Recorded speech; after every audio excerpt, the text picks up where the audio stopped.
ठीक है, सारे लोग आ गए, हाँ। तो जैसे जैसे पानी का लेवल ऊपर बढ़ता जाता है, फ्लोट वाल्व ऑटोमेटिकली इसको वाल्व को बंद करता जाता है, आपको बंद करने की जरूरत ही नहीं है ना। मान के चलिए हमारा ओवरफ्लो की लाइन यहाँ पे है ना, ये यहाँ पे ओवरफ्लो की लाइन है, कि जैसे जैसे पानी ये बढ़ता जाएगा बढ़ता जाएगा बढ़ता जाएगा, और अगर इससे ऊपर होता है तो ये ओवरफ्लो हो जाएगा पानी, है ना। ये पानी आपका ओवरफ्लो हो जाएगा। तो हम फ्लोट वाल्व की जो सेटिंग करते हैं ऐसा ही रखते हैं कि ये जो हमारा ओवरफ्लो की लाइन है बिल्कुल उससे मैच करे। जैसे ही यहाँ तक हमारा फ्लोट वाल्व आए तो ये ऑटोमेटिकली इसको बंद कर दे, जो पीछे से पानी आ रहा है, समझ गए। इस तरह से हमें सेटिंग करना पड़ता है फ्लोट वाल्व का। तो जो मेकअप लाइन आती है, मेकअप लाइन से हम क्या करते हैं, कूलिंग टावर के पास दो टैपिंग निकाल देते हैं। एक तो हमारी क्विक फिल कहला जाती है, उसमें हम वाल्व लगाते हैं और उसमें हम फ्लोट वाल्व नहीं लगाते हैं। और दूसरी लाइन उसमें भी हम वाल्व लगाएंगे, बट हम उसमें फ्लोट वाल्व लगाते हैं। फ्लोट वाल्व इसलिए लगाते हैं कि हम हमेशा तो बंदा वहां पे खड़ा करके छोड़ेंगे नहीं, तो हम क्या करते हैं, इसका वाल्व ओपन करके छोड़ देते हैं, और जो फ्लोट वाल्व है उसको अपने आप ओपन क्लोज करता रहता है, बेस्ड ऑन वाटर लॉस। ठीक है। तो ये हमारी मेकअप लाइन हो गई, मेकअप लाइन से ही हमारी दो लाइन निकलेगी, एक तो फ्लोट वाल्व लगा रहेगा और एक होगा हमारी क्विक फिल लाइन कहलाएगी। क्विक फिल हम उस टाइम पे यूज करेंगे जब हमें पानी को हमने ड्रेन कर दिया है, और मेकअप जो फ्लोट वाली लाइन हम उस टाइम पे यूज करेंगे जब हमारा सिस्टम ऑपरेशन में है। ये आप देखेंगे ना, यहाँ पे लिखा हुआ है, ये देखिए ये लिखा हुआ है makeup and quick fill line. तो ये लाइन गई मेकअप और क्विक फिल दोनों की। अब यहाँ से ये क्विक फिल बन गया, ये यहाँ से मेकअप बन गया। मेकअप में फ्लोट वाल्व लग गया, क्विक फिल में कुछ नहीं लगा। ठीक है।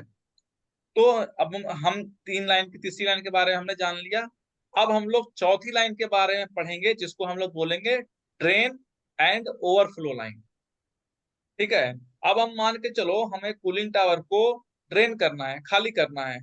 तो हम क्या करेंगे, वहां पे एक लाइन डालेंगे, इसके जस्ट नीचे बेसिन के नीचे एक कटआउट मारेंगे, है ना, और एक लाइन लगा देंगे, इसके नीचे कटआउट मारेंगे और पाइप को सीधे नीचे जोड़ के हम कहीं ना कहीं ड्रेन पॉइंट पे कनेक्ट कर देंगे, जहां पे भी ड्रेन पॉइंट बिल्डिंग में बना होगा। तो ये हो गया ड्रेन। अब हमें ओवरफ्लो भी हम इसी से कनेक्ट कर देंगे, है ना। ओवर देखो, ड्रेन क्या होता है, बिल्कुल नीचे से बेसिन से होगा, जस्ट नीचे से होगा। और ओवरफ्लो कहाँ से होता है, ओवरफ्लो भी नीचे से कट आउट होगा, लेकिन उसके अंदर एक पाइप लगा के हम ऊपर तक छोड़ देते हैं, है ना, ऊपर तक छोड़ देते हैं कि अगर यहाँ तक पानी का लेवल है तो ये ओवरफ्लो नहीं होगा। जैसे ही पानी का लेवल ऊपर चला जाए तो ये ओवरफ्लो होकर पानी ड्रेन की लाइन में कनेक्ट आ जाए, और सीधे जहां पे ड्रेन पॉइंट है वहां पे ही पानी जाए, पूरे छत पे या पूरे ग्राउंड फ्लोर पे कहीं पे पानी स्पिल ना हो। तो समझ में आ गई बात, वो बात आपको। ओवरफ्लो और ड्रेन की लाइन होती है कूलिंग टावर में। और एक तीसरी लाइन होती है जिसको हम लोग बोलते हैं इक्वलाइजर लाइन। अब इक्वलाइजर लाइन का क्या पर्पस है, क्या मतलब है, पहले हम आपको वो बताएंगे। ठीक है। तो मान के चलो हमने एक कूलिंग टावर लगाया, एक कूलिंग टावर के लिए इक्वलाइजर लाइन की जरूरत नहीं है। अब मान के चलो हमने दो कूलिंग टावर लगाए, ये आपको दिख रहा है, ये कूलिंग टावर नंबर 1 हो गया और ये कूलिंग टावर नंबर आपका 2 हो गया। ठीक है। अब जब सिविल में हम फाउंडेशन बनाते हैं, तो मान के चलो ये थोड़ा सा कूलिंग टावर ऊपर लगा है, ये यहाँ पे इंस्टॉल हुआ, ये थोड़ा नीचे हो गया। तो हमारा वाटर का जो लेवल है वो मेंटेन नहीं होगा, है ना। यहाँ पे वाटर का लेवल नीचे आ जाएगा, यहाँ पे वाटर का लेवल ऊपर चला जाएगा। तो हम क्या करते हैं, दोनों कूलिंग टावर में वाटर के लेवल को मेंटेन करने के लिए हम इक्वलाइजर लाइन लगा देते हैं। समझ में आ गई बात। ठीक है। इक्वलाइजर लाइन का आप लोग को क्लियर हुआ फंडा। जी सर। क्लियर हो गया ना। इसको थोड़ा सा अच्छे से समझाने के लिए मैं एक ब्लैंक पेपर खोज रहा हूँ, हाँ ये ब्लैंक सरफेस मिल गया मुझे। ठीक है। थोड़ा सा और अच्छे से मैं इसको क्लियर करूंगा। क्या होता है, मान के चलो एक कूलिंग टावर मैंने लगाया यहाँ पे, और एक कूलिंग टावर मेरा गलती से थोड़ा ऊपर चला गया, है ना। ये देखो, ये गलती से थोड़ा ऊपर चला गया। अब मान के चलो मैंने इसमें मेकअप लाइन कनेक्ट किया, यहाँ से मेकअप लाइन आ गई, इसने पानी भरा और इसका लेवल यहाँ पे आया, पानी का लेवल यहाँ तक रहा। और इसमें हमने मेकअप लाइन अपनी कनेक्ट की, तो पानी का लेवल इसमें इतना आ गया है ना, ये इतना आ गया। तो आप देखो इतने का डिफरेंस आ रहा है, इतने का डिफरेंस आ रहा है ना, पानी में ले कूलिंग टावर के लेवल में, पानी के लेवल में। अब क्या होगा, ये ओवरफ्लो हो जाएगा। तो हम क्या करते हैं, हम सीधे कुछ नहीं करते हैं, एक पाइप यहाँ से लिया, यहाँ पे होल, नीचे बेसिन में होल कर देते हैं, और एक पाइप लाते हैं और इस कूलिंग टावर से सीधे इस पाइप को जोड़ देते हैं, ऐसे जोड़ देते हैं। अब क्या होगा, पानी का लेवल ग्रेविटी से अपने आप मेंटेन हो जाएगा, दोनों बराबर आ जाएगा, इसका लेवल तुरंत नीचे आ जाएगा और बराबर हो जाएगा, है ना, होगा ना, बिल्कुल, क्योंकि वाटर तो अपने आप ग्रेविटी से नीचे आ जाएगा, तो हमें कुछ नहीं करना होगा। इसलिए हम इक्वलाइजर लेंथ लाइन देते हैं, ताकि सारे कूलिंग टावर में वो उनके लेवल को इक्वल करके रखेगा, मेंटेन करके रखेगा। क्लियर सर हो गया। एक कूलिंग टावर में तो वाटर कम रहेगा सर। एक अगर कूलिंग टावर नीचे ऊपर हो जाएगा ना, तो क्या होगा, आपका किसी एक हाँ, कूलिंग टावर में पानी कम रहेगा, किसी एक कूलिंग टावर में पानी ज्यादा रहेगा। समझ रहे हो आप। ज्यादा रहेगा। हाँ। हाँ सर। लेकिन लेकिन जब हम इक्वलाइजर लाइन लगा देते हैं ना, तो पानी का जो लेवल होता है वो मेंटेन करके रखता है, जो पानी का सर लेवल, जो ऊपर पानी का। वाला है उसमें हाँ। वाटर कम रहेगा सर। हाँ, जो आप बोल रहे हो ना कि इसका जो ये ऊपर है, ये इसमें पानी का लेवल कम हो जाएगा। हाँ सर। और बिल्कुल ऑब्वियस है, पानी का लेवल हाँ सर। उसमें कम रहेगा, बिल्कुल कम रहेगा। जो ऊपर जाएगा उसका कम रहेगा, जो नीचे रहेगा उसमें ज्यादा रहेगा, है ना। तो ये इसके लिए उसमें ज्यादा रहेगा। हाँ सर। हाँ, लेकिन पानी का लेवल आपका मेंटेन होना चाहिए। उसको ओवरकम करने के लिए हम क्या करते हैं, जो मान के चलो ये नीचे है, ये ऊपर है ना, तो हम क्या करेंगे, इसमें कूलिंग टावर का जो ओवरफ्लो वाला होता है ना पाइप, थोड़ा सा इंक्रीज कर देंगे, तो इसमें ओवरफ्लो की समस्या भी नहीं आएगी, कूलिंग टावर का लेवल मेंटेन भी रहेगा हमारा। एक तो ये हो गया लेवल मेंटेन करना। अच्छा, अब इसका दूसरा काम क्या होता है इक्वलाइजर लाइन का, जो सबसे बड़ा काम ये होता है कूलिंग टावर का, है ना, कि मान के चलो आपने एक कूलिंग टावर को चलाया है, आपने बीएमएस पे एक कूलिंग टावर को चलाया है, ठीक है, और आपका आपने एक ही वाल्व दिया इनलेट पे दिया और आउटलेट पे दिया ही नहीं है, और आपने उसको बीएमएस पे चला दिया है। तो क्या होगा, पानी तो आपका सिर्फ इसी में जाएगा, इस वाले कूलिंग टावर में जा रहा है पानी। आपके पास दो कूलिंग टावर था, कूलिंग टावर नंबर 1 और कूलिंग टावर नंबर 2। बट आप क्या कर रहे हो, आप कूलिंग टावर नंबर एक ही को चला रहे हो बीएमएस पे। इनलेट में मोटराइज बटरफ्लाई वाल्व है, ठीक है, इनलेट में मोटराइज बटरफ्लाई वाल्व है आपका। लेकिन आउटलेट में, जो आउटलेट है, जो कंडेंसर का सप्लाई है, जो कंडेंसर वाटर सप्लाई है, उसमें मोटराइज बटरफ्लाई वाल्व नहीं है ना। तो आपने क्या किया, बट हेडर कॉमन होता है इसका, इसका तो हेडर तो कॉमन होगा, ये इससे इस लाइन से कनेक्ट रहेगा, और पानी इसी पानी इसमें गिर रहा है। आपने एक ही कूलिंग टावर चला रखा है, पानी तो एक ही कूलिंग टावर में गिर रहा है, बट वो सक जो कर रहा है दोनों कूलिंग टावर से कर रहा है ना। तो अगर आप इक्वलाइजर लाइन नहीं दोगे, तो क्या होगा, ये वाले इसमें तो पानी गिर ही नहीं रहा है, तो आपकी ये वाली लाइन खाली होती जाएगी, ये कूलिंग टावर खाली होता जाएगा, और आपका सिस्टम यहाँ से एयर ले लेगा। इसलिए इक्वलाइजर लाइन उस टाइम पे काम देती है कि जैसे ही आपका कूलिंग सिस्टम चलेगा, पानी एक ही कूलिंग टावर में गिरेगा, और सक वो दोनों कूलिंग टावर से करेगा। तो इसका लेवल जैसे जैसे डाउन होगा, वैसे वैसे इक्वलाइजर लाइन से लेवल मेंटेन होता जाएगा। दूसरा बड़ा काम इसका ये है इक्वलाइजर लाइन का। तो ये इक्वलाइजर लाइन जो है, मोटराइज बटरफ्लाई वाल्व की कॉस्ट को कम करती है, यहाँ पे हमें मोटराइज बटरफ्लाई वाल्व लगाने की जरूरत नहीं पड़ती है फिर। समझ गए, या इसमें कोई किसी तरह का कंफ्यूजन है आप लोगों को।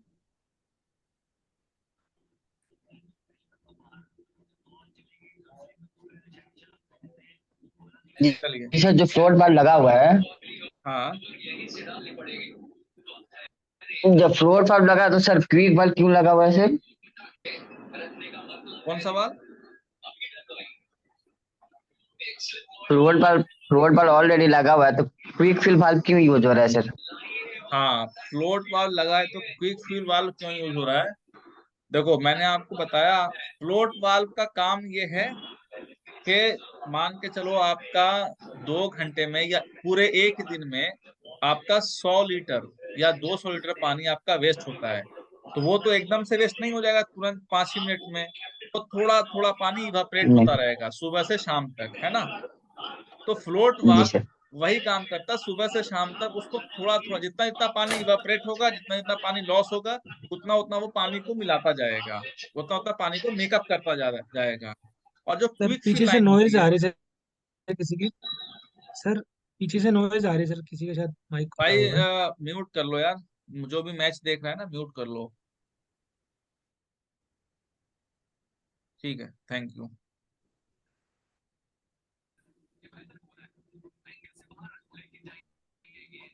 आवाज आ रही है अखलाक, हाँ सर। म्यूट कर लो।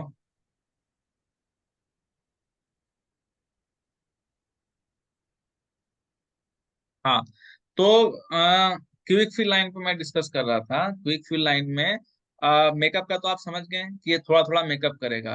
अब क्विक फिल लाइन का यूज कब होता है? अब जी। मान के चलो आपने पूरी बेसिन खाली कर दी, और पूरी बेसिन में कम से कम 1000, 1500, 2000 लीटर पानी आता है। आपने संडे को जी। मेंटेनेंस आप कर रहे हो, आप मेंटेनेंस में हो, आपने पानी पूरा बेसिन साफ कर दिया, और बेसिन को अब आपको 1 घंटे में भरना है। तो आप जो फ्लोट वाल वाली लाइन से ना नहीं भर पाओगे, क्योंकि इसमें पानी धीरे धीरे आता है, कम आता है। लेकिन क्योंकि इसके अंदर फ्लोट नहीं सर, वाल्व है, साइज डिफरेंट रहता है ना सर। साइज भी डिफरेंट होता है, और पानी भी ना फ्लोट वाले लाइन से पानी कम आता है, ज्यादा ज्यादा नहीं आता है, बहुत कम जी। स्पीड से आता है। लेकिन जो क्विक फिल लाइन से क्या होता है, पानी जल्दी आएगा, तेजी से आएगा, और ये जल्दी पानी आपका बेसिन आपका भर जाएगा। इसलिए क्विक फिल लाइन का होना बहुत जरूरी है। Okay sir. समझ गए? अब हम, ये कूलिंग टावर का मुझे समझ में आता है कि आप लोगों ने हर एक चीज समझ लिया है। अब हम लोग बात करते हैं कि कूलिंग टावर, अभी देखो मैं इसमें ना वाल्व पैकेजेस की बात नहीं कर रहा हूँ। ये आप देखोगे ना, इसमें बैलेंसिंग वाल्व लगा हुआ है, बटरफ्लाई वाल्व है ना। ये वाल्व तो आप लोगों को पता ही होगा कि हर एक जगह पे कूलिंग टावर के इनलेट पे बैलेंसिंग वाल्व लगाते हैं, है ना। बटरफ्लाई वाल्व भी लगाते हैं।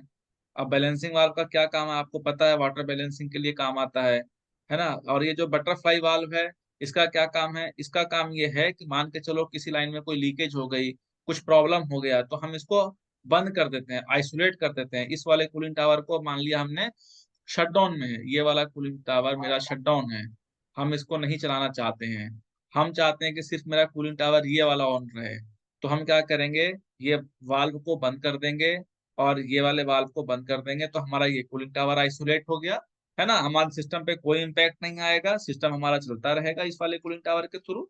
और इस वाले कूलिंग टावर की आप मेंटेनेंस करते रहो। तो इसलिए हम बटरफ्लाई वाल्व देते हैं।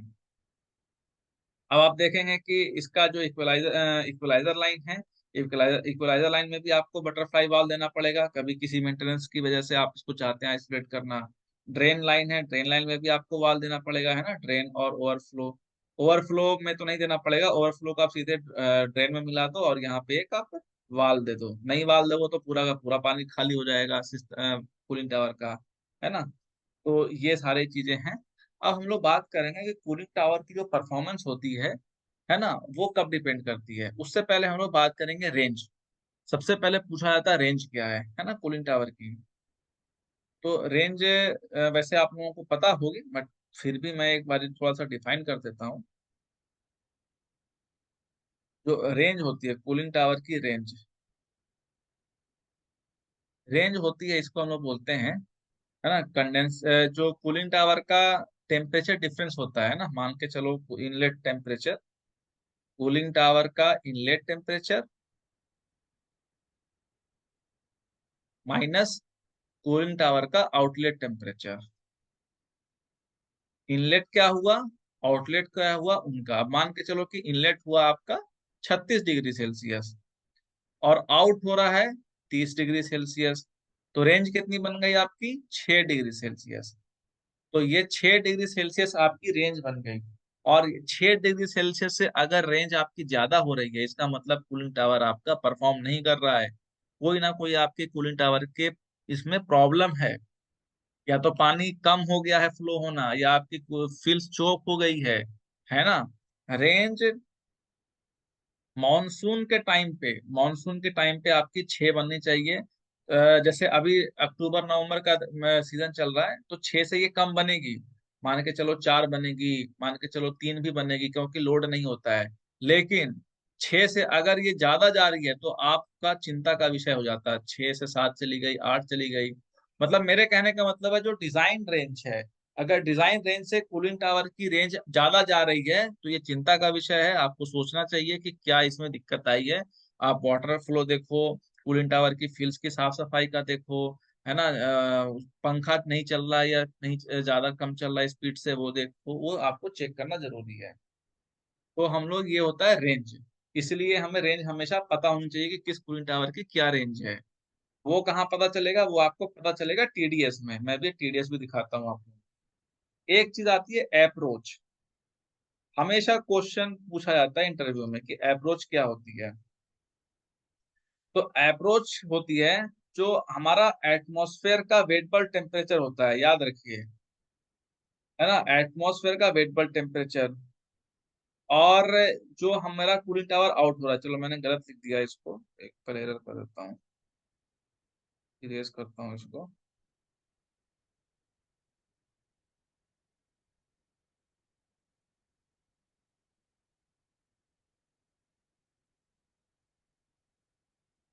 कूलिंग टावर का आउट टेम्परेचर है ना, कूलिंग टावर का outlet temperature minus wettable temperature. अब आपको अप्रोच कैसे निकालनी है अपने कूलिंग टावर की?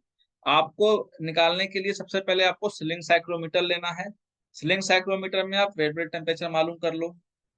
कैसे मालूम करते हैं वो आप लोगों को पता है कि उसमें पानी डालो, थोड़ा सा पानी डाल के उसको घुमाओ, वहां पे कूलिंग टावर के पास में घुमाते रहो घुमाते रहो। और जो पानी से भीगा हुआ थर्मोमीटर होता है उसमें चेक करो क्या टेम्परेचर आया।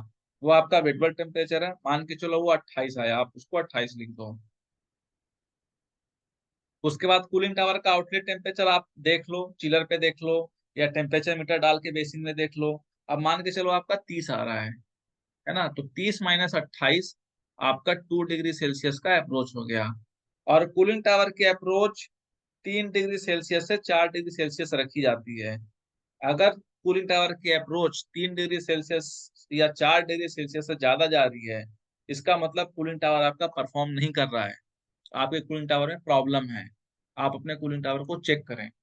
क्या प्रॉब्लम हो सकती है? सेम, पानी का फ्लो ज्यादा हो सकता है, कम हो सकता है। कूलिंग टावर आपकी जो फिल्स हैं वो चोक हैं, फिल्स को आपकी साफ सफाई करना पड़ेगा। आपके कूलिंग टावर की बेसिन को साफ सफाई करना पड़ेगा, है ना। फैन की स्पीड को आपको चेक करना है, ठीक है। अच्छा, अप्रोच जो होती है वो किस मौसम में सबसे ज्यादा इंक्रीज होती है, सबसे ज्यादा ज्यादा होती है?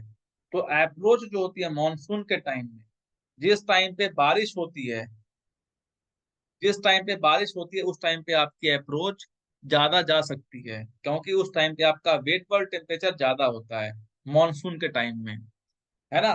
तो ये आपको ये हमेशा ध्यान रखना है कि किस टाइम पे हमारे जो कूलिंग टावर की परफॉर्मेंस कभी भी चेक करना है। अगर आपकी मानसून में अप्रोच 3 से 4 डिग्री सेल्सियस कूलिंग टावर बना रहा है, इसका मतलब कूलिंग टावर आपका अच्छा काम कर रहा है, ठीक है। तो अगर being a good engineer, being a good maintenance engineer, आपको अपने कूलिंग टावर की अप्रोच हर हफ्ते में, हर महीने में एक बार आपको चेक करना चाहिए कि क्या कर रहा है। रेंज आप लोग रोज चेक करते हो, आपके पास इनलेट आउटलेट टेम्परेचर होता ही है, बीएमएस पे दिखता रहता है कि कूलिंग टावर का क्या इनलेट हुआ, कूलिंग टावर का क्या आउटलेट हुआ, आपको मालूम है। लेकिन अप्रोच आपको चेक करना चाहिए हमेशा का हमेशा, ठीक है। तो कोई क्वेश्चन आप लोगों का? सर जो रेंज बता रहे हैं ना सर आपकी, अगर 6 डिग्री हम्म सेल्सियस से ज़्यादा रेंज होगी तो हम्म मतलब एफिशिएंसी या परफॉर्मेंस ठीक नहीं है। हम्म। सर ये थोड़ा उल्टा नहीं है? अगर सपोज इनलेट टेम्परेचर 36 है और आइडल में 30 है तो 6 डिग्री सेल्सियस रेंज है हमारी। हाँ हाँ। और अगर ये रेंज सपोज बढ़ जाती है, 6 की जगह 8 हो जाती है, तो it means 28 degree Celsius outlet temperature है, तो मतलब तो ठंडा और कर रहा है ना सर तो। नहीं नहीं, आप तो उस हिसाब से तो बात तो आप जो बोल रहे हो ना, उस हिसाब से तो आप बिल्कुल सही हो कि आपने इस वाले टेम्परेचर को डाउन कर दिया, इस वाले टेम्परेचर को आपने डाउन कर दिया, ठीक है, बिल्कुल सही बात बोल रहे हो। क्या ये प्रैक्टिकल पॉसिबल है? अगर कूलिंग टावर हमारा नहीं मतलब सर आप हाँ, मैं वही बोल रहा हूँ, देखो, हम अभी थ्योरेटिकली तो हम देख रहे हैं कि सर इसको 36 को तो आपने 28 बोला, मैं 26 भी कर सकता हूँ, है ना। तो एक्चुअली ऐसा प्रैक्टिकल पॉसिबल हम्म, नहीं होता है, समझ गए। और ओके। अगर ऐसा अगर हो रहा है, मान के चलो आपने बोला कि जी 36 इन हुआ और आपका हम्म, 28 आउट हुआ, है ना, 28 आउट हुआ, तो ये ओके। पता कब पॉसिबल है? ये तभी पॉसिबल है जब आपका वाटर फ्लो कम हो जाएगा। वाटर फ्लो मतलब जीपीएम कम हो जाएगा, ठीक है। और जीपीएम कम होगा तो ये सेम पानी कहाँ जाने वाला है? आपका चिलर के कंडेंसर में जाएगा। और जैसे ही वो 28 इन करेगा, है ना, और जीपीएम कम हो गया है, मान लिया 1000 जीपीएम देना था और आपका हो गया है 800 जीपीएम, वैसे ही ये जो पानी ओके। का टेम्परेचर है ये राइज कर जाएगा, ये 27-37 डिग्री हो हम्म, जाएगा। अब धीरे धीरे आपका ये भी बढ़ने लगेगा। अब ये धीरे धीरे बढ़ेगा तो आपका चीलर का हम्म, प्रॉब्लम आएगा, तो वो हेड प्रेशर का। तो कभी भी ऐसा नहीं होगा आपका कि 36 तो ठीक हो है। रहा है और 36 से 28 हो रहा है। अगर ऐसा हो रहा है और सेम वाटर फ्लो है तो मान के चलिए कि आपको बहुत अच्छा कूलिंग टावर आपको मिल गया। लेकिन ये प्रैक्टिकल पॉसिबल होता ही नहीं है। 6 डिग्री की रेंज मेंटेन करना तो बहुत मुश्किल हो जाती है। और जो आप ये बोल रहे हैं ना, हम्म, ये पता कब प्रैक्टिकल पॉसिबल होता है? जैसे अभी महीना चल रहा है आपका नवंबर का, अभी आप चिलर हम्म, चलाएंगे ना तो आपको मिलेगा, हो सकता है कि आपको 34 डिग्री सेल्सियस का इन मिले, है ना। और मिल जाएगा। आपको पता है आउट कितना मिलेगा? 26 डिग्री सेल्सियस। 26 डिग्री सेल्सियस आपको आउट मिलेगा, या हो सकता है आपको 28 डिग्री सेल्सियस आपको आउट मिले। तो ये है ना, ये अभी प्रैक्टिकल पॉसिबल है। तो क्यों? इसलिए प्रैक्टिकल पॉसिबल है कि आपके चिलर पे लोड नहीं है ना, एम्बियंट बिल्कुल ठंडा पड़ा हुआ है। तो जाहिर सी बात है, अभी मैंने, हमारा एयरपोर्ट का साइट है, एयरपोर्ट के साइट पे मेरा कल एक इंजीनियर गया था, अखलाक जानता है उसको, मोहसिन, वो गया था, उसका भी फोन मेरे पास आया कि अरे सर अप्रोच बहुत ज्यादा आ रही है, रेंज बहुत ज्यादा आ रहा है। और इफिशियंसी कूलिंग टावर की पता है कितनी आ रही है? एफिशिएंसी 85% आ रही है। कूलिंग टावर की एफिशिएंसी मैं आप लोगों को बता दूं, कूलिंग टावर की एफिशिएंसी कभी भी अगर आपसे पूछा जाए तो हमेशा 65% से 70% के बीच में होती है। कभी भी आप ये मत बोल देना कि सर वो ये होती है 60 होती है, 80 90 100। अगर कूलिंग टावर की आपकी इतनी ही होती है मॉनसून के टाइम पे, मॉनसून के टाइम पे इतनी होती है। और फिर समर में तो ये बढ़ जाती है, समर में भी बढ़ जाती है और विंटर में भी बढ़ जाती है। लेकिन मेन जो होता है कूलिंग टावर की, जो हम वो करते हैं, डिजाइनिंग करते हैं, वो मॉनसून में करते हैं। मॉनसून में इसलिए करते हैं क्योंकि जो वेट बल्ब टेम्परेचर होता है ना हमारा, ये टेम्परेचर, वेट बल्ब टेम्परेचर हमारा ज्यादा होता है। और जितना ज्यादा वेट बल्ब टेम्परेचर होगा कूलिंग उतना आपकी कम होगी। जितना कम वेट बल्ब टेम्परेचर होगा अप्रोच आपको उतना अच्छा मिलेगा, और कूलिंग इतनी अच्छी होगी, कूलिंग टावर की परफॉर्मेंस उतनी अच्छी रहेगी, समझ गए। जी सर। सर ये तो जो वाल्व बता रहे हैं सर, जो ये बटरफ्लाई बॉल ले रहे हैं सर हम लोग, हाँ हाँ, ये सर स्लूइस वाल्व, ये स्लूइस बटरफ्लाई जो बॉल गेट लेने का गेट क्या रीजन है सर? जो हम हाँ लोग, देखिए, एक्चुअली देखिए हाँ गेट स्लूइस वाल्व जो, सॉरी। हाँ स्लूइस वाल या गेट गेट वाल की जो आप बात कर रहे हैं ना, वो यूज होता है आपका फायर फाइटिंग, जी सर, जी sir, fire fire fighting fighting system में में। ज्यादा हाँ यूज होता है वहाँ सर। ज्यादा वहाँ यूज होता है। अब मैं, आप पूछोगे रीजन तो मैं आपको रीजन बताऊंगा। खाने खा के तो वहां पे ऑर्डर ना ये बहुत यार। एक तो वहां पे वो बड़े वाल होते हैं, है ना, वहां पे जी सर, ज्यादा बड़े साइज की बॉल होती है। बड़े साइज के होते हैं। आपको स्लूइस वाल या गेट वाल आपको छोटे साइज का नहीं मिलेगा, है ना। तो इस, और जो राइट सर। बटरफ्लाई वाल होता है, बटरफ्लाई वाल होता है लाइट हम्म, वेट, है ना। हम्म। बटरफ्लाई लाइट वेट और सर ये बड़े वाल बहुत होते जल्दी, हैं। ये हाँ, सर फ्रीक्वेंटली खराब होते रहते हैं ना सर, ये स्लो, ये बटरफ्लाई फ्लूइड बॉल। वाल्व, नहीं नहीं नहीं, फ्लूइड वाल्व फ्रिक्वेंटली खराब हो जाते हैं, है ना। और बटरफ्लाई वाल्व फ्रिक्वेंटली अच्छा। खराब नहीं होते। फ्लूइड वाल्व में क्या दिक्कत आती है, गेट वाल्व में क्या दिक्कत आती है, वो ना उनके एक तो थ्रेड काम नहीं करते हैं, जो हैंडल होते हैं वो काम नहीं करते हैं। और दूसरे उनमें कुछ फंस जाता है ना, स्ट्रक हो जाता है, तो वो दोबारा वो हंड्रेड जी परसेंट सर। क्लोज ही नहीं हो पाते हैं फिर। हम्म, अच्छा अच्छा। हाँ, ये इशू आता है। और बटरफ्लाई वाल्व अगर आप देखोगे ना, बटरफ्लाई वाल्व और स्लूइस वाल्व से आप कंपेयर करोगे, लाइट वेट होता है बटरफ्लाई वाल्व, बहुत ही हल्का होता है और बहुत ही इजीली होता है। लाइट होती है। स्लूइस वाल्व को आप बंद करने जाएंगे ना, बहुत फोर्स लगेगी आपकी। और बटरफ्लाई वाल्व बस हैंडल है, आपने हैंडल को ऐसे दबाना है और ऐसे बंद कर देना है। अभी हम लोग बात करेंगे आगे अच्छा। में, हर एक वॉल्व के बारे में देखेंगे, समझेंगे उसमें भी। हर एक वॉल्व को दिखाएंगे कैसे कैसे होता है। ठीक है, तो ये सर अप्रोच कूलिंग वगैरह। टावर की एफिशिएंसी कैसे पता करते हैं सर? सर कूलिंग टावर की एफिशिएंसी कैसे पता करते हैं, बहुत अच्छा क्वेश्चन। कूलिंग टावर की एफिशिएंसी पता करने के लिए हमें फार्मूला लगाना पड़ता है। ठीक है, वो भी मैं फार्मूला, हाँ, इस एरिया में बता देता हूँ आप लोगों को। अगर आपको कूलिंग टावर की एफिशिएंसी निकालनी है, ठीक है, एफिशिएंसी अगर आपको निकालनी है, तो आपको फार्मूला लगाना है, range divided by range plus approach, याद कर लीजिए।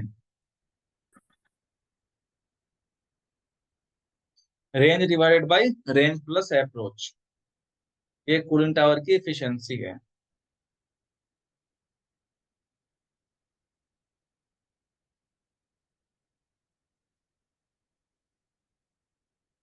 अब मान के चलो, जो मैंने कंडीशन बताई है, जो कंडीशन मैंने अभी आप लोगों को बताया है, उस पे एफिशिएंसी निकालते हैं। ठीक है, तो अभी देखो रेंज कितना हो गया आपका, यहाँ पे जो मैंने बताया था, रेंज 6 हो गया। ठीक है, और अप्रोच कितनी हो गई, यहाँ पे हमने निकाला थी अप्रोच, हमने निकाला था 2। तो अब आप कैलकुलेट करो जल्दी से, 6 डिवाइडेड बाई 8 कितना हो गया।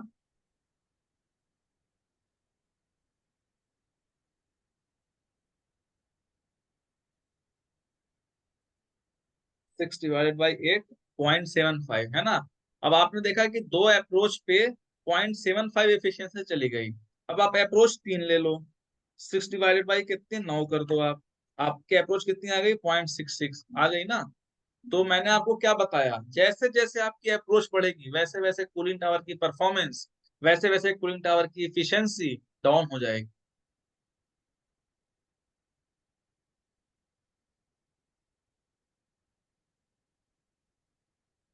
क्लियर जी सर। है ना, ये फार्मूला आप लिख लो। अच्छा, अब मैं एक मैंने बोला था आप लोगों को टीडीएस दिखाऊंगा कूलिंग टावर का। कूलिंग टावर का मैं आप लोगों को टीडीएस दिखाने की मैंने बात किया था। देखो, ये है कूलिंग टावर की टीडीएस। टीडीएस का मतलब होता है technical data sheet of cooling tower. अब आपसे कोई पूछे, मतलब आप किसी प्लांट में जा रहे हो काम करने, है ना, किसी जगह पे चलेगा, मान के चलो कहीं आप चले गए काम करने के लिए, और आपको वहां पे किसी से पीसी से पूछना पड़ेगा कि यार कूलिंग टावर की रेंज क्या है, इस कूलिंग टावर की क्या रेंज है ना, इनलेट टेम्परेचर क्या होना चाहिए, आउटलेट टेम्परेचर क्या होना चाहिए। अब आप किसी से पूछोगे, अगर मान के चलो आप खुद इंजीनियर की पोस्ट पे गए हो, तो आपको पूछने में खुद खराब लगेगा। तो आपको ये नहीं पूछना है किसी से कि इसकी रेंज क्या है, इसकी अप्रोच क्या है ना, इसमें कितना जीपीएम वाटर फ्लो होना चाहिए। आपने अब ट्रेनिंग ले ली है मुझसे, अब आपको सीधे मुझसे अपने मैनेजर को बोलना है, सर मुझे इस कूलिंग टावर का आप टीडीएस दे दीजिए, टेक्निकल डेटा शीट दे दीजिए। और आपको उससे कुछ भी पूछने की जरूरत नहीं है, आपको हर एक चीज मिल जाएगा। ये देखो, आपको इसमें ये स्क्रीन दिख रही है आपको ना। जी सर स्क्रीन क्लिक दिख रहा है ना। हाँ, अब आप इसमें देखो क्या क्या आपको मिलेगा। इसमें मिलेगा hot water temperature. Hot water temperature बोलते हैं जो कूलिंग टावर का टेम्परेचर इन हो रहा है ना, क्योंकि वो गर्म पानी आ रहा है। फिर उसके बाद hot water temperature out, sorry cold water temperature. तो वो कितना है, ये देखो यहाँ पे हॉट वाटर टेम्परेचर आपका 36.60 दिखा रहा है, कोल्ड वाटर टेम्परेचर 31.1 दिखा रहा है, वेट बल्ब टेम्परेचर 28.1 जो डिजाइन किया गया है। वैसे वेट बल्ब टेम्परेचर 28.1 हमेशा नहीं रहता है, वो मौसम के हिसाब से वेट बल्ब टेम्परेचर वेरी करता है ना। गर्मी में कम हो जाता है वेट बल्ब टेम्परेचर, और मानसून में ज्यादा हो जाता है वेट बल्ब टेम्परेचर। तो वो डिपेंड करता है, कभी भी कैलकुलेशन जो होती है वो हमेशा मैक्सिमम लेकर होती है। तो वेट बल्ब टेम्परेचर 28 माना गया है। ठीक है। उसके बाद फ्लो रेट कितना होना चाहिए, 1500 यूएस जीपीएम पर सेल इंटू 3, मतलब कि 3 सेल है, 3 कूलिंग टावर है इसमें, तो एक कूलिंग टावर में 1500 जीपीएम जाना चाहिए। अब आपको किसी से कुछ भी नहीं पूछना है, आपको सीधे बस यही देखना है हीट रिजेक्शन कैपेसिटी, जो कूलिंग टावर कितने टन का है वो आपको। अच्छा एक चीज है, कूलिंग टावर कभी भी टन में नहीं आता है, कूलिंग टावर हमेशा हीट रिजेक्शन कैपेसिटी में आता है, किलो कैलोरी पर आवर में आता है ना। और हम टन में इसलिए बोलते हैं कि मान के चलो कि 100 टन के लिए जो कूलिंग टावर लगाया, हम बोलते हैं यार ये 100 टीआर का कूलिंग टावर है। बट ऐसे जो टेक्निकल लैंग्वेज में नहीं बोलना चाहिए, और कोई एक अच्छा इंजीनियर होगा तो इस चीज को नहीं मानेगा। कूलिंग टावर हमेशा हीट रिजेक्शन कैपेसिटी में होता आता है। ठीक है। तो हीट रिजेक्शन कैपेसिटी इसकी कितना है, इसको आप कन्वर्ट कर सकते हो। ये जो है ना, आप इसको कन्वर्ट कर सकते हो क्या बोलते हैं, टन में। मतलब मैंने आपने पढ़ा होगा कि 12,000 पीटीयू पर आवर का 1 टन होता है, पढ़ा है ना आपने, सारे लोगों ने पढ़ा होगा। लेकिन जब आप कूलिंग टावर की बात करते हो, है ना, कूलिंग टावर की आप बात करते हो, तो वहां पे 12,000 की जगह पे 15,000 लेना पड़ता है। बस इतना फर्क होता है। तो ये kilo calorie per hour heat rejection इसका हो गया। ठीक है। अब क्या क्या चीज है इसमें, आप ये देखिए। टाइप मैंने बताया था, इंड्यूस्ड ड्राफ्ट काउंटर फ्लो, किस टाइप का कूलिंग टावर है, induced draft counter flow. Induced draft का मतलब होता है ये हवा को सक करेगा। एक होता है फोर्स ड्राफ्ट, फोर्स ड्राफ्ट का मतलब है कि फैन पीछे होता है और फैन जो है ना हवा को डायरेक्टली थ्रो करता है फिल्स पे। लेकिन यहाँ पे क्या हो रहा है, ये फिल्स से हवा को सक कर रहा है। तो जब हम सक करते हैं तो हवा बहुत ही स्लो स्लो और बहुत ही अच्छे से कांटेक्ट होकर आती है, इसलिए हम इंड्यूस्ड ड्राफ्ट। और काउंटर फ्लो, काउंटर फ्लो का मतलब है क्रॉस फ्लो, पानी नीचे गिर रहा है और हवा ऊपर जा रही है, इसको हम लोग बोलते हैं काउंटर फ्लो। ठीक है। उसके बाद डिस्ट्रीब्यूशन, पानी का डिस्ट्रीब्यूशन जो है वो ग्रेविटी फ्लो है, main header and branch arm system, है ना। मेन हेडर जो अंदर में लगा रहेगा, जो मैंने बताया, जिसमें आपका नोजल वगैरह रहेगा। Wet bulb approach 3 degree Celsius. अब आप अप्रोच निकालने के लिए मैंने आपको क्या बताया था, फार्मूला याद होगा तो, cold water temperature minus wet bulb temperature. तो आप देखो यहाँ पे -1 0 हो गया, और 31 में 28 गया तो 3 बचा, है ना। तो वेट बल्ब जो वेट अप्रोच होता है वो होता है cold water out temperature minus wet bulb temperature, याद रखना। फिर इसमें आपकी डायमेंशन दी रहेगी कि कितना लंबा और कितना चौड़ा और कितना ऊंचा कूलिंग टावर होगा, है ना। कूलिंग टावर का वेट दिया रहेगा कि कितने किलो का कूलिंग टावर होगा, है ना। और उसके बाद ये जो फिल या कि फिल वेटेड एरिया, जो फिल्स में कितना ज्यादा पानी स्क्वायर मीटर तक पानी जो है वो उसको गीला करेगा फिल्स को। तो मतलब जितना ज्यादा एरिया बढ़ेगा उतना ज्यादा कूलिंग होगी। तो ये 14,862 62 स्क्वायर मीटर है। अब जब मैं लॉसेस की बात कर रहा था, इवापरेशन लॉसेस 0.3%, मतलब मान के चलो कि अगर 1,000 लीटर का कूलिंग टावर है बेसिन का, तो 0.3 मतलब 1% कितना हो गया, 10 लीटर। तो 10 लीटर उसका इवापोरेशन लॉस होगा। तो अगर कोई पूछे आपसे कि कितना लॉस होगा इसका, इवापोरेशन लॉस क्या होगा, आपको कुछ नहीं बोलना है, सीधे बोलना है सर कूलिंग, आप टीडीएस देखो, टीडीएस में मेंशन है। वैसे आपको कूलिंग टावर याद रखना चाहिए, 1% से 0.5% के बीच में होता है इवापोरेशन लॉस। ड्रिफ्ट लॉस 0.01%, ये तो बिल्कुल नेग्लिजिबल होता है ना। Total water loss, total water loss यही हुआ, इन दोनों को जोड़ दिया तो ये टोटल वाटर लॉस हो गया विदाउट ब्लीड ऑफ। अच्छा एक चीज रह गई, ब्लीड ऑफ किसको हम बोलते हैं, मैंने ब्लीड ऑफ बताना भूल गया। ब्लीड ऑफ का मतलब क्या होता है, अगर आप कभी देखोगे, डिस्टिल वाटर का नाम आपने सुना है, पानी जो बैटरी में आप पानी डालते हो वो डिस्टिल वाटर होता है। क्या होता है मालूम है आप लोगों को?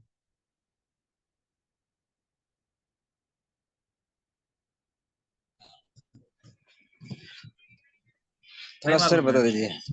मैं बता रहा हूँ, जो बारिश होती है ना हमारी, वो भी डिस्टिल वाटर होता है।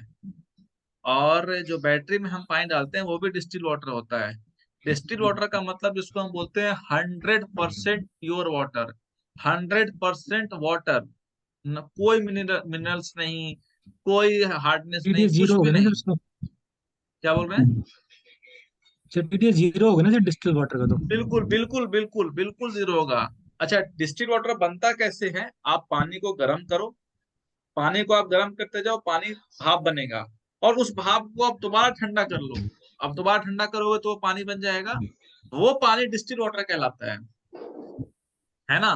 तो अब मैं आपसे पूछ रहा, ये आपको बोलूं कि आप क्या करो, एक बाल्टी पानी लाओ और उसको गर्म करो, गर्म करते जाओ, गर्म करते जाओ, पूरा पानी भाप बन के उड़ जाएगा।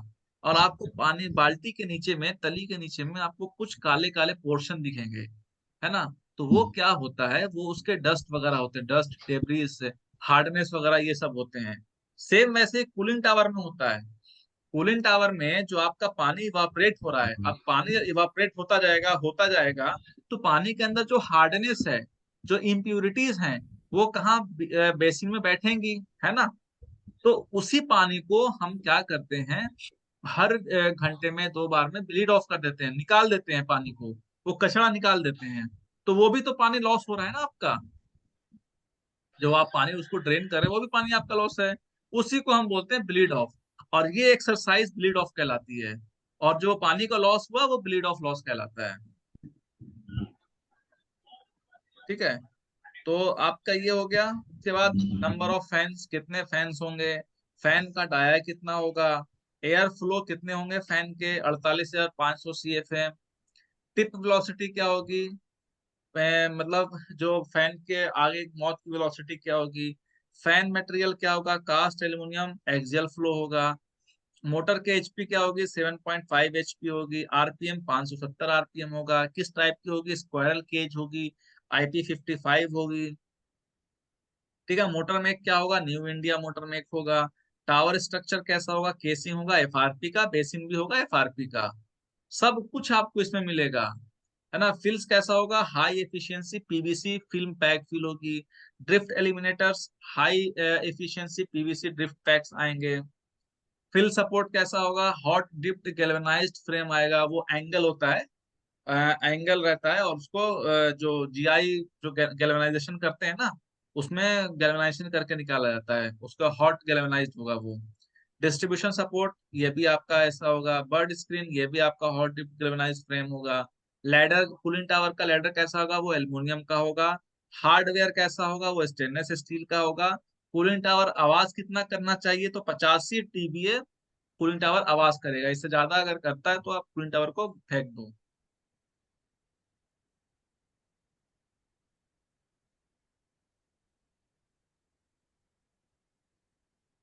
और उसके बाद कूलिंग टावर की इसी में जीए ड्राइंग होती है, जिसको हम लोग बोलते हैं ना जनरल अरेंजमेंट ड्राइंग।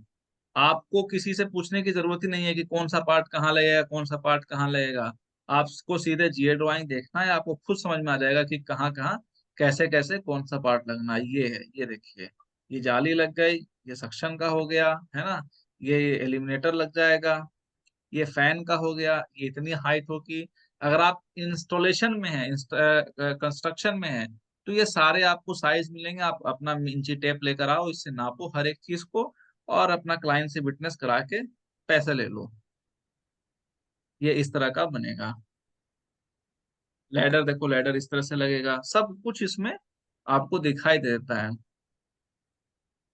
जब आप इंस्टॉलेशन इंजीनियर का काम करते हो ना, कि आप एग्जीक्यूशन में हो, आपसे पूछा जाए कि यार इसका स्ट्रक्चर हम कैसे बनाएं, सिविल वाले पूछेंगे, तो आप इसकी जीए ड्राइंग देखो और उसको बता दो कि भाई ये स्ट्रक्चर ऐसे बनेगा, इतने इतने डिस्टेंस पे स्ट्रक्चर हमें बना के देखना है। इसमें हर एक चीज मिल जाएगी, आपको सारा डेटा मिल जाएगा, है ना? तो ये था कूलिंग टावर की बिल्कुल डेप्थ डिटेल। और मैं उम्मीद करता हूँ कि जो आज की ट्रेनिंग के बाद जो है ना, आप लोग कूलिंग टावर के रिगार्डिंग हर चीज, एक एक छोटी चीज आप लोग क्लियर कर देंगे। किसी से कोई भी कुछ पूछेगा तो मैं उम्मीद करता हूँ कि आप जरूर उसका जवाब देंगे।